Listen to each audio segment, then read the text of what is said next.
So I, 27, female, was the maid of honor to my sister-in-law, Christina, 25, female, a couple of days ago.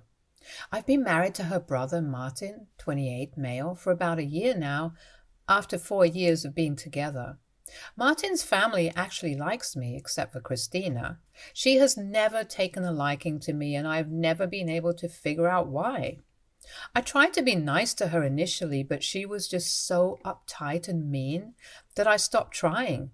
She reminded me of all the mean girls I've had to deal with in high school and college, and I knew better than to try to befriend her, because I knew that that would never work. So she used to ignore me, and I used to ignore her, and that's the way it was. Martin was upset about it and tried to get me to be her friend a couple of times, but when he realized that the efforts were not being reciprocated from her end, he didn't try anymore. And nobody else cared enough to force us together because it's not like we were kindergarten kids. So, to sum it up, Christina and I have never had a great relationship, and I never expected her to change either. It came as quite a shock to me when, a couple of months ago, she asked me to be her maid of honor. I wasn't really into the idea and told her that I needed some time to think, but eventually I was just going to turn it down. For starters, she and I barely even knew each other, and she'd made it very clear to me in the past that she didn't like me for whatever reason. Also, being a maid of honor was a duty and commitment that I didn't think I was ready to take on for Christina of all people. I was going to say no, but I did speak to Martin about it before I declined, and he told me that he actually believed that it would be a good idea for the both of us to spend some time together. And agreeing to be her maid of honor would be the perfect opportunity for us to do so. I was pretty reluctant, but Martin convinced me and said that if Christina had asked me to be her maid of honor, then that meant she was extending a hand of friendship towards me, and now it was up to me if I wanted to take that hand or not. So after a lot of deliberation, I decided to give it a shot, and I regretted it within a couple of weeks. She was pretty nice to me after I agreed to be her maid of honor, and it felt like a welcome change from her usually cold and gloomy behavior around me. We had a lot of fun planning and going out for brunch together, but then she asked me to buy her the wedding dress. It was a $3,500 dress, and even though it was pretty, I don't think it was necessary for her to buy a dress that she couldn't afford, especially after her mother had offered to let her wear the wedding dress she had worn for her own wedding and had even allowed her to get it altered to fit her better. She told me that she couldn't exactly afford the dress with her current salary, and it didn't fit in the wedding budget, but she had her mind set on that dress. She practically begged me to buy that for her because she knew that I had a much bigger income than hers. She told me that she couldn't tell her parents to buy it for her because they were already contributing to the wedding. She couldn't tell her fiancé because he didn't think it was necessary for her to go out of her way and buy a wedding dress when she already had one that her mom had allowed her to use. And it was a really beautiful dress, too. She could talk to Martin about it, which is what I suggested, but since I was her maid of honor, she thought that she'd ask me first, because she knew that I earned more than he did, and it would be easier for me since I was the designated rich relative. For the record, I'm an investment banker, so yes, technically I do earn more than most of the people in her family, but there's also the fact that I'm not exactly her family. We're not related by blood, and I certainly don't think it's customary for the sister-in-law or even the maid of honor to buy the wedding dress for the bride. I tried to make up some excuses, but she was so insistent that I couldn't bring myself to say no, and I agreed to buy her that dress, as long as she paid me back the amount in full afterwards. Luckily, I had that conversation recorded on text where she agreed to pay back the amount, so now I can use that against her. I bought her the dress and she was thrilled. She was extremely nice to me, even more than she was to the other bridesmaids, who were her friends, and I felt great about it. It was a lovely couple of months until the day of the wedding when she finally went back to her old self in the worst way possible. Not only did she start behaving coldly towards me again, But this time she actually chose to make fun of me and humiliate me among her friends and other guests. The ceremony went well because there wasn't much talking involved in that anyway, but she had started distancing herself from me right from the morning of her wedding itself, and barely even spoke to me before the vows. Then, after that, while she was socializing with the guests and stuff, she dragged me along with her to meet everybody else. But then she only made mean jokes at my expense, which made them uncomfortable and made me feel awful about myself. She was ridiculously mean and made fun of everything, right from my appearance to my personality. She made fun of my weight, my nose, my social anxiety, and even the fact that I'm a bit of a perfectionist.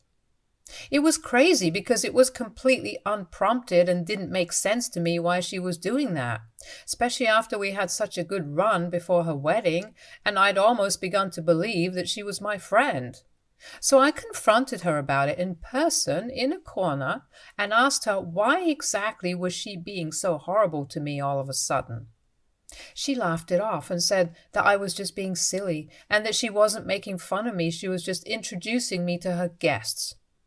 Even then, I told her that her way of introducing me was kind of mean and I didn't appreciate it. So she rolled her eyes at me and told me to stop being so sensitive about everything. She said that she wasn't being mean. This was just her sense of humor, and if I couldn't handle it, then I probably should not be friends with her, and walked away. I stood there for a while because I was shocked at the way she was behaving, and then I lost my temper and did something that I probably shouldn't have. I was only standing a little way off the stage, and I could see that the band was still setting up, so the mics were not in use. And in the heat of the moment, I walked up onto the stage and delivered a speech that I kind of regret. Once I was on stage, I had everybody's attention, so I just started talking about how Christina had asked me to be her maid of honor a couple of months ago, and I'd said yes because my husband and I stupidly assumed that it would be a nice opportunity for us to finally get along. I mentioned that Christina had been quite cold to me before that, so I'd been looking forward to actually becoming friends with her. But unfortunately, Christina was also such a nasty B word that it was impossible to be friends with her even if one tried. Then I brought up how Christina had begged me to buy her the wedding dress that she currently had on, and then I said that judging by her behavior on that day, I think she'd only asked me to be her maid of honor so she could get that dress. And given that I was her highest earning relative, she probably had to suck it up and be nice to me for a couple of months just so she could have the dress that she wanted. I realized after a while that somebody had cut the power to the mic, so I started screaming out my speech instead, and I could see security trying to make their way through the crowd to get to me. People couldn't see it, but I still brought out my phone and showed everybody the texts, which I had screenshots of. I called her a tacky, ungrateful, and psychotic bridezilla, said that I was glad that I wasn't her friend, and then walked out of the venue myself before security could even touch me. I could hear her crying, and that brought me a great deal of satisfaction, so I didn't even look back and kept walking until I reached the bus stop that was closest to the venue. I didn't even check my phone until I was already on the bus that went home, and when I finally did, I realized that I had about 100 texts from my family. My parents had been invited to the wedding and had seen everything unfold. They wouldn't exactly be accusatory, but they did sound very confused in the text and told me to get back to them as soon as I could. Martin, on the other hand, had just sent me a couple of texts saying that what I'd done was insane and that we needed to talk once he was home. He also told me that after I left, Christina was pretty much inconsolable and everything had come to a halt for about 10 minutes while everybody tried to calm her down, and he said to me that I owe them all a huge apology. All the other texts were from irrelevant relatives of theirs who were only getting involved because they wanted to be a part of all the drama and gossip that would inevitably happen after this. I ignored all of it and headed straight back home, made myself a cocktail and ordered a burger since I didn't get to enjoy the wedding or eat, and then decided to have a fun afternoon to myself while watching television. I did not respond to a single call or text until the evening, because I didn't think that it was important for me to talk to anybody, especially when I was in that state of mind. I felt insulted, humiliated, and used, but I also did regret the way I behaved because it was nothing short of psychotic. I had a lot of conflicting feelings, and I didn't think that I could talk to anybody or explain this at the time. The only people that I thought I did owe an explanation to were my parents, Martin, and my in-laws. Not Christina, though, because she knew exactly why this happened. Martin finally came back home at around 9, and he didn't even say anything to me when he entered the house. I waited for him to freshen up and get changed into comfortable clothes and assumed that he'd talk to me after that. But almost an hour passed and he still didn't come to me. So I decided to break the ice first and approached him.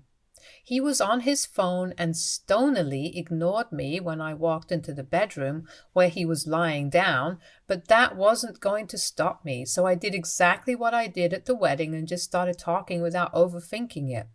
I explained to him how Christina had been insulting me throughout the morning, and I even gave her a chance to apologize. Or at least just reassure me that she wasn't going to continue making fun of me like that just to get a few laughs from her guests, because it was humiliating and I didn't like it. But she told me that I was making a big deal out of nothing, and that's what really pissed me off. Especially since I was the one who bought her that dress, even though I didn't have any compulsion to. And yet she couldn't even be a little grateful to me and was acting as if I was the one who was overreacting. That made me mad and I couldn't hold back, so I revealed that to all of her guests. So essentially, I just did what she was doing to me, but the only difference was that I had the mic and she didn't. I thought that this would be enough of an explanation for Martin, but he didn't say anything and continued to ignore me, so I snapped yet again and told him that he needed to talk to me.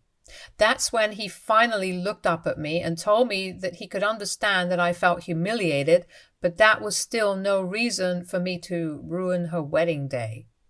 Because it was not just an event for them and it reflected poorly on his entire family, and I hadn't even spared a second to think about him and his reputation among his friends and family before going ahead and screaming my head off at a public event just so I could get my petty revenge. He told me that my behavior was unacceptable and that my reaction to what Christina did was actually far worse than whatever she said. He told me that I could have dealt with the situation in a lot of better ways, but I chose to do the most unhinged thing. And after what I did, he couldn't just talk to me and treat me the same way unless I apologized to him and his family, especially Christina, because despite whatever she said, the fact that I ruined her wedding still stands. I thought it was ridiculous of him to expect that I'd apologize to Christina, because in my opinion, she was the reason behind this entire mess, and I just reacted to it. Granted, I might have taken things a little too far, but she was the one who started it, and it was crazy to me that he wasn't blaming her for anything. So we got into a fight over that, and I told him that I was not going to apologize to anybody apart from maybe him and his parents. There was no way that I was apologizing to Christina, and he could be mad at me if he wanted to, but that wasn't going to change my mind. He told me that I was acting crazy and unreasonable, and he could only talk to me once I decided that I'd be less irrational. It's been a couple of days now and we haven't spoken to each other, and I'm beginning to think that I might not exactly be in the right here. But I really just don't want to apologize to Christina, and even though I can apologize to Martin and his parents, I don't think I need to say the same for her because she was the one who screwed up first. She was downright horrible to me, and in my opinion, she completely deserved what I did, and I don't think that after that sort of disrespect, anybody would want to apologize to her. But as much as I hate to admit it, Martin also does have a point, and I could have dealt with it better, which I didn't because I was really angry. And now I just don't know how to feel about any of this. So AITA for delivering a really mean speech at my sister-in-law's wedding and making her cry? Update 1. Hey, so some of you have been asking me if Christina had reached out to me after the wedding debacle, and to answer that, no, she hadn't. and neither have my in-laws. Also, to make it clear, I really don't know why Christina doesn't like me because, contrary to popular belief, she and I had never met before I started dating Martin. So no, there was nothing from my past that could have led to such an intense dislike for me. And I genuinely have no clue as to why she hates me so much. I would also like to add that I wish nobody judged Martin and my in-laws just from what I said, because all of them are actually wonderful people and have always been great to me. We're going through a rough patch right now because of whatever happened at the wedding, but before this, all of them have always been lovely to me, especially Martin. And even now, Martin is just standing up for his family. I can't comment on whether what he's doing is right or wrong because I haven't made up my mind about that yet, but it's not like he is being cruel to me, and neither is he being hard on me. He's always been a wonderful partner, and just this one disagreement is not enough to break us. So please stop hoping, praying, and suggesting that I file for a divorce because that's definitely not going to happen. Thank you. Update 2. So it's been a week, a really difficult week too, since the wedding. Martin and I hadn't been on speaking terms for one whole week, and today I finally gave in because I do think that I messed up. And even if I didn't apologize to Christina, I did need to apologize to him. Because I ruined a family event that was a pretty big deal for them. After we were both back from work today, I decided to bring it up at dinner and told him how sorry I was for losing my mind at the wedding, and I also told him that I was going to talk to his parents and try to make things right with them as well, because they didn't deserve this. And I knew that their relatives were probably having a field day making fun of my meltdown at the wedding. But I also made it very clear that I still wasn't going to apologize to Christina because she was a horrible human being and I didn't want anything to do with her. He was quiet for a while, but then he told me that it was fine and that I didn't need to apologize to her. He was just really mad the other day, so he was being unfair and realized it much later. He just sounded exhausted and told me that it had been a really hard time for him because he was facing backlash from almost everybody in the family, and the only person he wanted to talk to about all of this was me. But I wasn't even talking to him, so it had been a pretty miserable week for him as well. He told me that his parents were furious at me, and he didn't think it was such a great idea for me to apologize to them right now, and advised me to let them cool off a little bit before I talked to them. He also said that he was really annoyed with his uncles and aunts and other relatives because they had nothing to do with this. But for whatever reason, they felt that it was their place to comment on me, and they called me really derogatory names in the family group text.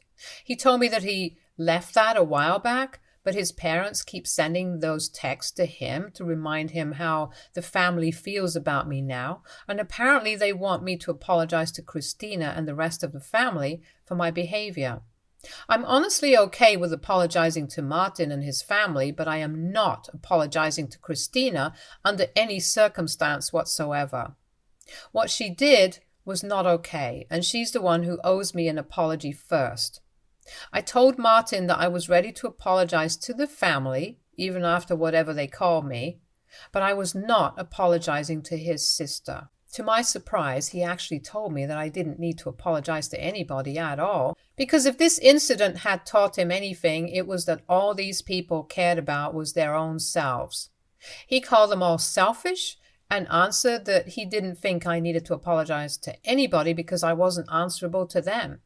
He said that apparently he tried to tell his parents and the other members of his family that it was actually Christina who instigated and provoked me into doing that. But none of them were ready to believe it and just labeled me a psycho without even hearing my side of the story. They were sure that their little Christina was just incapable of being cruel to anybody. And so Martin knew that there was no point in trying to reason with them. He knew that they would just use the apology as a way to humiliate me even further, and he wasn't going to let that happen.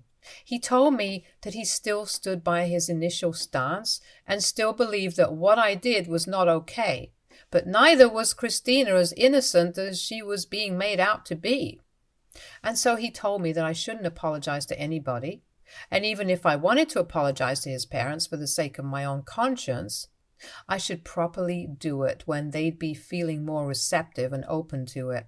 Because if I do it now, then it'll be pretty pointless. So I guess it worked out pretty well for both of us. It's not perfect and it's not ideal, but at least I was able to get this off my conscience with Martin, and at the end of the day, what matters to me is what my husband thinks of me.